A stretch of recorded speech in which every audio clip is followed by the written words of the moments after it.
சில குடும்பங்கள்ல பாத்தீங்கன்னா எப்பவுமே ஒரு தரித்திரம் இருந்துகிட்டே இருக்கும். குழந்தைகள் பிறப்பு தாமதமாகும். 40, 45 வயசு வரைக்கும் அவங்க கல்யாணம் ஆகாத நபர்கள் குடும்பத்துல இருப்பாங்க. பங்கு பங்காளிகள்ல பார்த்தாலும் ஒன்றும் அவங்க நல்லாவே இல்லப்பா அப்படின்னு இருப்பாங்க. அவங்க வாழ்ந்த வீடுகள்லாம் பார்த்தா சிதிலம் அடைந்து போயிருக்கும். ஊரை விட்டு ஊர் ஓடிடுவாங்க. இது மாதிரியான சில நபர்கள் பரம்பரை பரம்பரையா கஷ்டத்தை அனுபவிச்சுட்டு வரீங்களா? அவங்களுக்கான ஒரு அற்புதமான பரிகாரம்.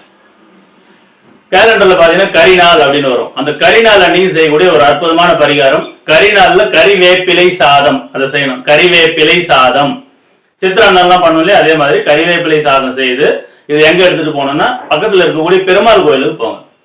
பக்கத்துல இருக்கக்கூடிய பெருமாள் கோயிலுக்கு போயிட்டு இந்த கறிவேப்பிலை சாதத்தை வச்சு உங்க குடும்பத்தில் உள்ளவங்க பேர்ல அர்ச்சனை செய்யணும். அர்ச்சனை செய்து இந்த கறிவேப்பிலை சாதத்தை அங்க வரக்கூடிய பக்தர்களுக்கு விநியோகம் பண்ணணும். இந்த சாதத்தை வரக்கூடிய பக்தர்களுக்கு கொடுக்க கொடுக்க கொடுக்க உங்களுடைய கஷ்டங்கள் தீரும். ஒவ்வொரு கரிநாள்லயும் இது மாதிரி செய்யுங்க. ஒவ்வொரு கரிநாள்லயும் இது மாதிரி செய்து வர பரம்பரை பரம்பரையா இருந்த கஷ்டங்களும் விலகும். குடும்பத்துக்கு பிடிச்ச அத்தனை தரித்திரங்களும் விலகி காலகாலத்துல கல்யாணம் நடக்கும். காலகாலத்துல குழந்தைகள் பிறக்கும்.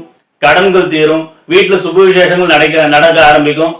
வெளியே போன நபர்கள்லாம் உள்ளூர்ல வந்து குடும்பம் பண்றதுக்கு வீடு கட்டுறதுக்கு நல்ல ஒரு வாய்ப்பாக இது அமையும்.